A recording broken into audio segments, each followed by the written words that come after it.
کیونکہ آج اس امت کی عورتیں، اس امت کی خواتین جنہوں نے کبھی پردے میں رہ کر کے اسلام کی خدمت کی تھی، جنہوں نے شرم و حیا کی چادر پہن کر کے دنیا میں مسلمان عورت کا نام اونچا کیا تھا، آج وہی مسلمان عورت شرم و حیا کے سارے پردے اتار چکی ہے۔ وہ مسلمان عورت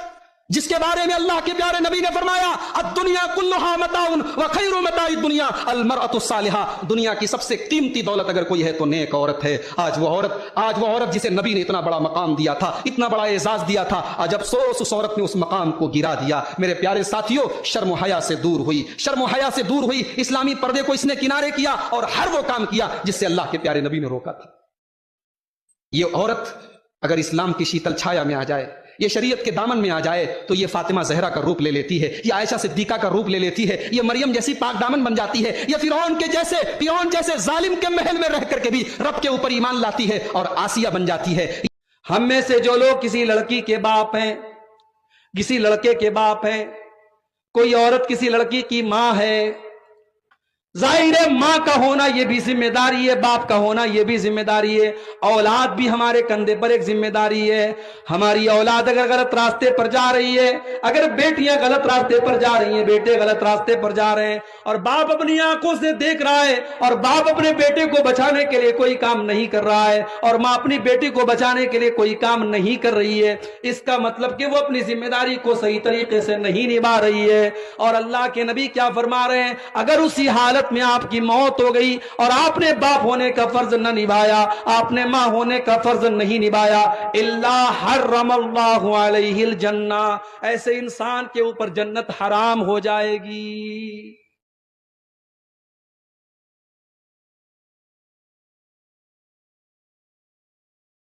آپ کسی سے دوستی کرو، کسی کو اپنا دوست بناؤ تو دیکھ بھال کر کے اپنا دوست بناؤ، اچھے لوگوں کو اپنا دوست بناؤ۔ اگر بے دین لوگوں کو اور دین سے دور لوگوں کو اپنا دوست بناؤ گے تو تمہارے دین کو برباد کر ڈالیں گے۔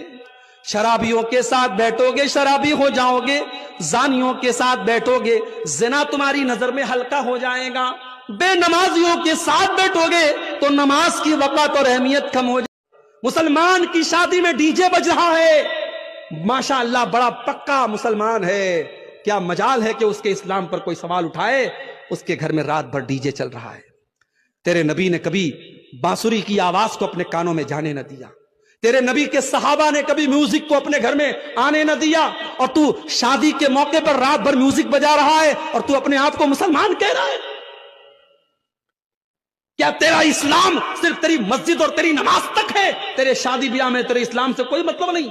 میں کہتا ہوں علماء پابندی لگا دیں، جس کے گھر میں شادی میں ڈی جے بجے گا، ناچ گانا ہوگا، سارے علماء مل کر کے یہ طے کر لیں اس کے گھر میں ہم نکاح نہیں پڑھائیں گے، اس کی شادی میں ہم نہیں جائیں گے، لوگوں کے دماغ صحیح ہو جائیں گے، جائیں پڑھائیں، خود اپنا نکاح پڑھائیں۔ عورت اگر اسلام کی شیتل چھایا میں آ جائے، یہ شریعت کے دامن میں آ جائے تو یہ فاطمہ زہرا کا روپ لے لیتی ہے، یہ عائشہ صدیقہ کا روپ لے لیتی ہے، یہ مریم جیسی پاک دامن بن جاتی ہے، یہ فرعون جیسے ظالم کے محل میں رہ کر کے بھی رب کے اوپر ایمان لاتی ہے اور آسیہ بن جاتی ہے۔ یہ عورت اگر ایمان کو مضبوط کر لے، اپنے رب کے اوپر ایمان لے آئے تو دنیا اسے ہاجرہ کے نام سے جانتی ہے۔ ہائے ہائے، ہم نے اسماعیل کی زندگی پڑھی، ہم نے ابراہیم کی زندگی پڑھی، مگر یاد رکھو ابراہیم کی زندگی ہاجرہ کے بغیر ادھوری ہے۔ ہم جب خانہ کعبہ کا طواف کرتے ہیں تو جب تک صفا اور مروہ کے بیچ میں دوڑ کر کے اپنی ماں حضرت ہاجرہ کی سنت کو ادا نہ کر لیں، ہمارا حج مکمل نہیں ہوتا، ہمارا عمرہ مکمل نہیں ہوتا۔ یہ ہماری